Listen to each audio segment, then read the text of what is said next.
Amigos oyentes, hermanos queridos, buenos días. El Evangelio del día, hoy 14 de febrero del año 2020. Aquí estamos Patricia y Miguel, este matrimonio cristiano, dispuestos a leer y comentar este Evangelio. Primero la lectura, Patricia. Lectura del Santo Evangelio según San Marcos, capítulo 7, versículos del 31 al 37. Cuando Jesús volvía de la región de Tiro, pasó por Sidón y fue hacia el mar de Galilea, atravesando el territorio de la Decápolis. Entonces le presentaron a un sordomudo y le pidieron que le impusiera las manos. Jesús lo separó de la multitud y llevándolo aparte, le puso los dedos en las orejas y con su saliva le tocó la lengua. Después, levantando los ojos al cielo, suspiró y le dijo, Efata, que significa ábrete. Y enseguida se abrieron sus oídos, se le soltó la lengua y comenzó a hablar normalmente. Jesús les mandó insistentemente que no dijeran nada a nadie, pero cuanto más insistía, ellos más le proclamaban, y en el colmo de la admiración decían, todo lo ha hecho bien, hace oír a los sordos y hablar a los mudos. Palabra del Señor. Gloria a nuestro Señor Jesucristo. Qué interesante esta incursión de nuestro Señor por la zona de la Decápolis. Habíamos visto en evangelios anteriores cómo había sanado el Señor a la hija de la mujer sirofenicia, mujer pagana. Los paganos estaban, conforme a la ley de Moisés, por una mala interpretación por otra parte, porque nadie está excluido del amor de Dios, excluido de los beneficios de la ley mosaica. No eran pueblo de Dios, por así decirlo, y así lo consideraban los judíos, los israelitas que estimaban como inmundos o impuros a todos los paganos, a grado tal que ni siquiera se acercaban a conversar con ellos. Bueno, pero no era eso lo que Dios decía, ni lo que Dios quería, ni lo que Dios hacía e hizo y sigue haciendo. Y en Cristo Jesús, fíjese, lo tenemos aquí a nuestro Señor Jesucristo. A nuestro Señor Jesucristo que de Genezaret se traslada a la zona de la Decápolis. Se traslada, y el caso que vimos entonces en el último evangelio de esta semana fue la sanación de la mujer de sirofenicia, de la hija de la mujer sirofenicia. Y aquí el Señor sale, cruza la Decápolis, se dirige otra vez a Galilea y pasa por Sidón. Y ahí le presentan un sordo mudo.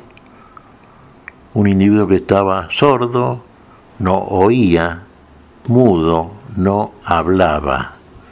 ¿Qué hace Jesús? Claro, se lo presentan para que lo curase. Curar a los enfermos era otra de las demostraciones de amor que hacía nuestro Señor, que sigue haciendo por otra parte, porque el Señor sigue curando la enfermedad, nos sigue curando de la enfermedad, de esta enfermedad espiritual, como la que en este caso vamos a tomar esta forma interpretativa, hizo con este sordo mudo. Primero lo llevó aparte, fíjese, lo apartó de la muchedumbre, y después hizo una doble operación en él. Fíjese, con sus dedos destapó sus oídos, puso su mano en sus oídos y con la saliva tocó la lengua, con su saliva tocó la lengua del mudo. ¿Cuál fue el resultado de esta operación por parte de Cristo, de nuestro Señor? El que no podía oír, oía. El que no podía hablar, hablaba. ¿Y no le parece que usted, si vamos a tomar como prototipo a los paganos, pues, bueno, no conocían a Dios, por supuesto? Entonces, ¿qué pasa? ¿No oían? ¿Estaban sordos a la palabra de la vida? Sí, podríamos decir esto, sí, realmente. Ahora, si no oían, no podían conocer aquello que les decía la palabra. Y no podían hablar de lo que no podían oír, de lo que no podían haber oído nunca. Y entonces, claro, desde el punto de vista espiritual eran sordos y mudos. Y el Señor diría, bueno, usted me dirá, sí, pero sordo o mudo somos todos. Y en realidad tiene razón, somos todos. Ahora acá, tomando a los paganos, y en el sentido tan intencionado que siempre nos muestra el Evangelio y la Escritura en general, podemos ver que el Señor no vino a un solo pueblo como tantos quieren hacer creer. El Señor es Salvador universal. Vino a salvar a toda la sociedad humana, a todos los hombres y mujeres de todos los tiempos, de todos los lugares. Comenzó, sí, por las ovejas perdidas del pueblo de Israel. Pero la idea del Señor era que a través de un primer rebaño apostólico se fuera su palabra extendiendo, porque el Señor quiere que se crea a su palabra. El Señor es la palabra de Dios.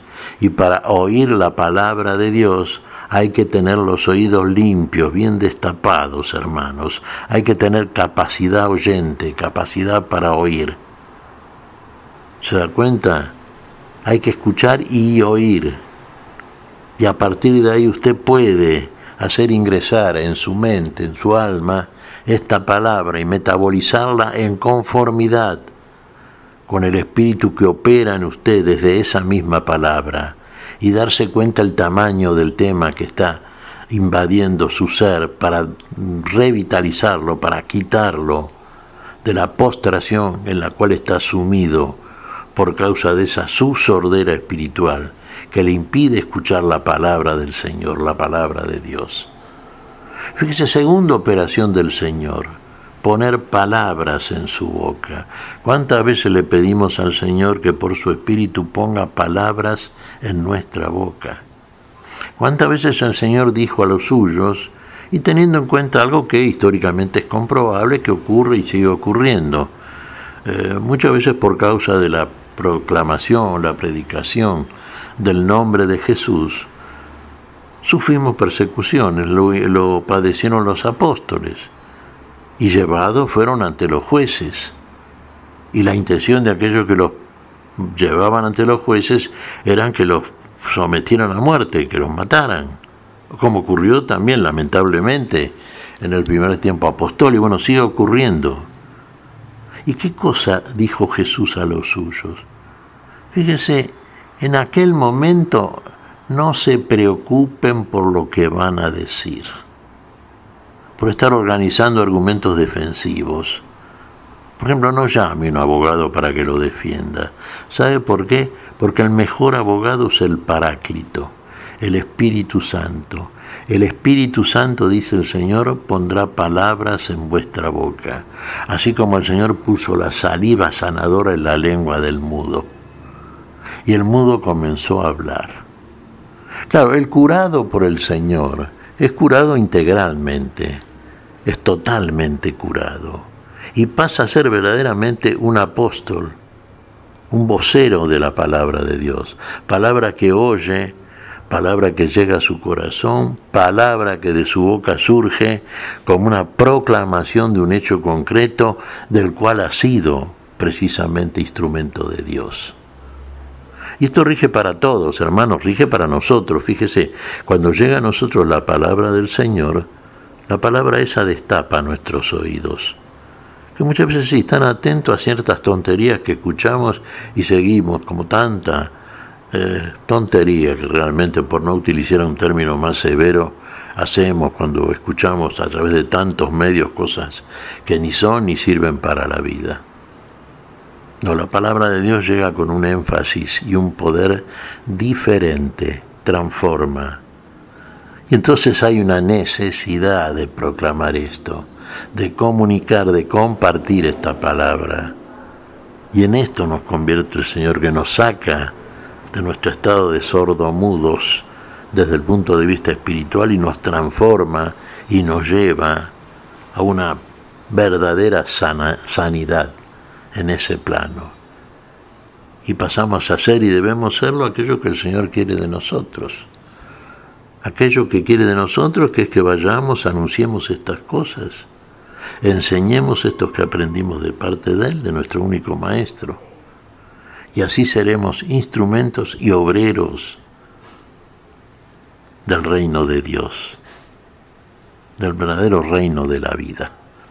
¿Qué te parece, Patricia? Que nunca debemos olvidar, Miguel, que para eso estamos aquí, para anunciar la palabra del Señor, para que su Santo Espíritu habite en nosotros y pueda nuestra boca hablar la palabra del Señor, transmitirla. Que nuestros oídos estén atentos a su llamado para hacer lo que Él nos pide. Para hacer nuestros oídos, mira qué interesante esto, Patricia, que estemos atentos, que nuestros oídos, el oído que oye, claro, esté atento a su llamada. ¿Para qué? Para que podamos hacer lo que Él nos dice, como recomendaba la Virgen María a los sirvientes de la boda de Cana. Bueno, eso tenemos que hacer.